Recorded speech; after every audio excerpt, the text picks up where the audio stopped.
I posted an engagement announcement and my childhood neighbor commented, "That's my sister. She's already married." My fiancé grabbed my phone, blocked him immediately. Too late. I'd already seen the screenshots. She grabbed my phone so fast, she knocked over her wine glass. Merlot spread across the white tablecloth like a bloodstain. Neither of us moved to clean it up. We just stared at each other, me in shock, her in something I'd never seen on her face before. Fear. "Let me see that." Her voice was sharp. Wrong. Not the voice of a woman confused by a stranger's comment. The voice of someone caught. "Sarah, what?" She snatched the phone from my hand, started typing, blocking, deleting. Her fingers moved with the frantic precision of someone trying to erase evidence. "Baby, it's nothing. Just some crazy person trying to ruin our moment." But I'd already seen it. Derek Morrison. A name I hadn't thought about in 15 years. My childhood neighbor from Minnesota before my family moved to Oregon when I was 12. We'd played basketball in his driveway, built snow forts in his backyard. I'd gone to his sister's birthday party when I was 10. His comment on my engagement photo, "Dude, that's my sister Emily. She's already married.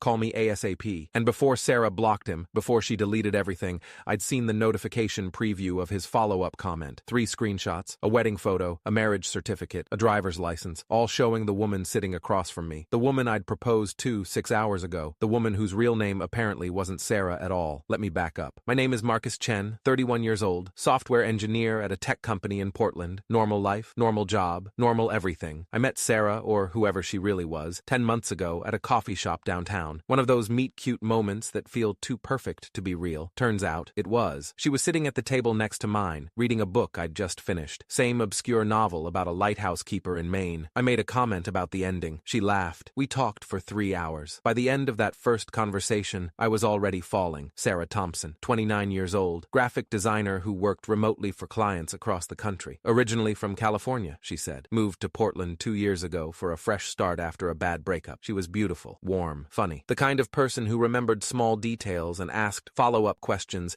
and made you feel like the most interesting person in the room. We dated for 8 months before I asked her to move in. She said yes immediately. Brought over 2 suitcases and a laptop. Didn't have much stuff, she explained. She'd sold most of it when she moved to Portland. Traveling light. I thought it was charming. Minimalist. A woman who didn't need material things to be happy. Now I realized she was ready to run at any moment. The red flags were there. They always are. I just didn't want to see them. First flag. She had no social media. I deleted everything after my ex, she explained when I asked. Too many memories. Too much drama. I'm happier without it. I believed her. Respected her digital detox. Thought it was healthy. Second flag. She never talked about her family. We're not close, she'd say whenever I asked. They're back in California. We talk sometimes. It's complicated. I didn't push. Everyone has family issues. I figured she'd open up when she was ready. Third flag. She was vague about her past. No photos from college. No stories about childhood friends. No contact with anyone from before Portland. Her life seemed to start the day we met. I told myself it was privacy, that she was a private person, that some people just don't dwell on the past. Fourth flag. The phone calls. Sometimes late at night, her phone would buzz. She'd glance at it, then silence it without answering. Spam, she'd say. I need to block that number. But I noticed the way her jaw tightened when it happened. The way she'd be distracted for hours afterward. I told myself it was nothing. I was wrong about everything. The proposal was at sunset on the coast, Cannon Beach, her favorite spot. We'd driven out for a weekend getaway, and I'd had the ring in my pocket for 3 weeks, waiting for the perfect moment. I got down on one knee in front of Haystack Rock. The orange light made everything glow. She cried, said yes. We took photos, posted them immediately because I wanted the whole world to know. Biggest mistake of my life. We drove back to Portland that night, giddy and exhausted and making plans. Summer wedding, small ceremony, maybe a destination honeymoon. We stopped for dinner at our favorite restaurant. I posted the engagement photo while we waited for our food. Simple caption, she said yes. The congratulations rolled in. Friends from college, co-workers, family, and then Derek Morrison. Dude, that's my sister Emily. She's already married. Call me ASAP. 6 hours after the happiest moment of my life, everything fell apart. She handed my phone back after blocking Derek. The comment was gone, like it never happened. There, problem solved. Her smile was tight, forced. Now where were we? You said something about a summer wedding? Sarah. Yes? Why did you block him so fast? Because he's obviously some creep trying to ruin our happiness. People do that, you know. Jealous people, trolls. You can't let them. He's not a troll. He's Derek Morrison. I grew up next to him in Minnesota. Her face flickered, just for a second. Then the mask slid back into place. Well, he's clearly confused. Mistaken identity. He said you're his sister Emily, that you're already married. That's insane. My name is Sarah. You've seen my driver's license. You know me, did I? I need to use the bathroom, I said. Okay, she seemed relieved. I'll order dessert. I walked to the restroom, locked myself in a stall, pulled out my phone. Derek was blocked on my mobile app, but I had Facebook on my laptop at home. If he'd posted screenshots, they might still be there. I needed needed to see them, needed to know if I was crazy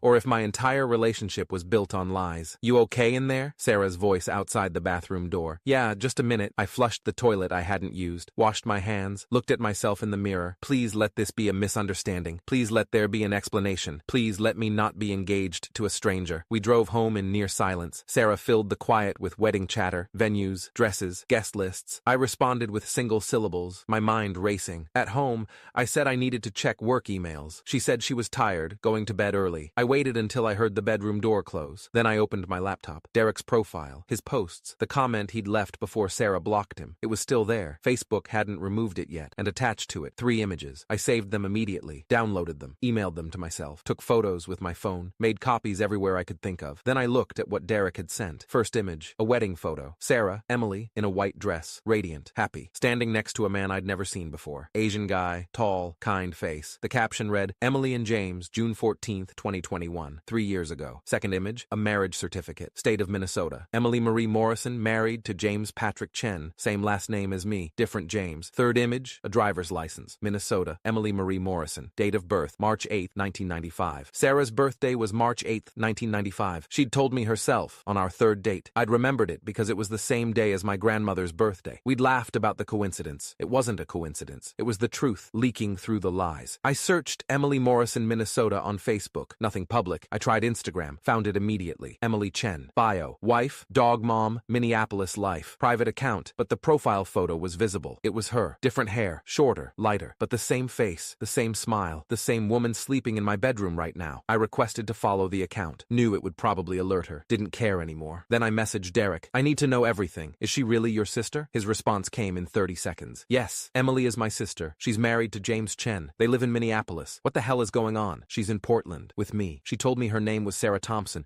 We've been together 10 months. I proposed today. Jesus Christ. Derek, I need to know everything. The typing indicator appeared. Disappeared. Appeared again. James has been looking for her for 8 months. She disappeared last November. Just vanished. He filed a missing person report. Police couldn't find any trace. He's been going crazy. My blood went cold. She's not missing. She's been living with me since February. You need to call the police. Or call James. Someone needs to know she's alive. Does she know you found her? She saw my comment before your profile blocked me. She knows I know. I heard footsteps in the hallway. I have to go. I closed the laptop just as the bedroom door opened. Sarah stood there in her pajamas, watching me. Coming to bed? In a minute. Just finishing up. Everything okay? Yeah, just work stuff. She nodded, but she didn't move. Just stood there, studying my face like she was trying to read something. Marcus? Yeah, I love you. You know that, right? I know. Whatever happens, whatever anyone says, remember that I love you. She turned and went back to the bedroom. I sat there, staring at the closed door, trying to reconcile the woman I loved with the woman who'd been married to someone else this whole time. I didn't sleep that night. The next morning, I called in sick to work. Sarah was suspicious but didn't push. She had client meetings all day, or so she said. I watched her leave from the living room window, then immediately started investigating. First call, Derek. He answered on the first ring. Tell me everything, I said. He did. Emily Morrison had married James Chen in June 2021. They'd been together since college, happy by all accounts. James was an accountant. Emily worked as a freelance graphic designer. That part was true at least. Then, in November 2023, Emily disappeared. She left a note, Derek said. Said she needed time to find herself. Took her car, some clothes, and $12,000 from their joint savings. James woke up and she was just gone. Did anyone look for her? James filed a missing person report. But the police said she left voluntarily. There was the note, the withdrawal, no signs of foul play. They classified it as a voluntary missing person. Basically told James she'd left him and he needed to accept it. But she was still married. Still is. James never filed for divorce. He keeps hoping she'll come back. Explain. Something. Derek's voice hardened. Instead, she's in Portland, engaged to someone else. I thought about the last 10 months. Every kiss. Every I love you. Every plan we'd made together. All while she had a husband in Minneapolis waiting for her to come home. I need James's number, I said. You sure? This is going to destroy him. He deserves to know. Derek sent me the contact. I stared at it for a long time. Then I called. James Chen answered on the 4th ring. Hello? His voice was tired. The voice of a man who'd stopped expecting good news. James, my name is Marcus Chen. I'm calling about your wife. Silence. Then, barely a whisper. You found her? Yes, she's in Portland, Oregon. She's been living with me for 8 months. More silence. I heard him breathing, ragged, trying to process. Living with you? What do you mean? She told me her name was Sarah Thompson. We've been dating since February. I proposed to her yesterday. I didn't know she was married. I didn't know anything. Oh God! His voice cracked. Oh my God. I'm sorry. I'm so sorry. I had no idea. She's alive. She's alive and she's been with someone else this whole time? James, I know this is a lot, but I need to tell you something else. What? She She knows. Her brother Derek saw my engagement post and commented. She blocked him, but she knows her cover is blown. I think she might run again. He was crying now. I could hear it. She can't. Not again. I've been going crazy for 8 months. I need to know why. I need to see her. Come to Portland, I said. Tomorrow. I'll send you my address. But you need to do exactly what I say, or she'll disappear again. Okay, whatever you need. And James, you should probably bring a lawyer. I spent the rest of the day gathering evidence, not because I didn't believe Derek and James, but because I needed to understand, needed to know how deep the deception went. Sarah had been living with me for 6 months. In that time, she'd built an entire fake identity. I found her Sarah Thompson driver's license in her wallet. Oregon State looked completely legitimate. Same address as my apartment. I searched Oregon DMV records, couldn't access them officially, but a friend who worked for the state did me a favor. That license number doesn't exist in our system, he said. It's a fake driver's license. Professional quality. I checked her other documents. The social security card she'd shown me when we opened a joint savings account, also fake. The bank hadn't caught it. $8,000 of my money was in that account. Money she could access any time. I transferred everything out that afternoon. Left $1 so the account would stay open. Evidence. Then I called a lawyer. Patricia Okafor, family law attorney, 22 years of practice, specializing in fraud and bigamy cases. A colleague had recommended her. This is more common than you'd think, she said after I explained the situation. People living double lives, maintaining multiple identities. The digital age makes it easier in some ways, harder in others. What are my options? First, you're not married to her, so that's good. No legal entanglement, but the fraud is significant. She's been using a fake identity to open accounts, potentially commit financial crimes. That's federal territory. And the bigamy? If she'd actually married you, she'd be facing bigamy charges. But since you only got engaged, it's not technically bigamy, just fraud. Still serious. And her husband has grounds for everything from abandonment to theft. What should I do? Document everything. Keep copies of all the evidence. And when you confront her, if you confront her, make sure you're not alone. These situations can escalate. I thanked her. Made an appointment for the following week. Then I called Detective Angela Morrison, no relation to Emily, at the Portland Police Bureau. 23 years on the Force Fraud Division. Mr. Chen, what you're describing is identity fraud at minimum. If she's been using fake documents to open accounts, that's a federal crime. And there's an active missing person case in Minnesota that needs to be closed. Can you help? I can coordinate with Minneapolis PD. If her husband wants to press charges, we can facilitate an arrest. But it would be cleaner if we could get her to come in voluntarily. She won't. The moment she realizes it's over, she'll run. Then we need to move fast. Sarah came home at 6:47 p.m. I know the exact time because I'd been watching the clock for hours, waiting, preparing. James was flying in the next morning. Detective Morrison was ready to coordinate. My lawyer was on standby. All I had to do was keep Sarah from running for one more night. Hey, baby. She kissed my cheek, dropped her bag on the counter. How was your sick day? Feeling better? Much better. Good. I was thinking we could order Thai food and watch a movie. Something mindless. Actually, I thought we could talk. She froze, just for a second. Then the mask slid back into place. Sure. About what? About us. About the wedding.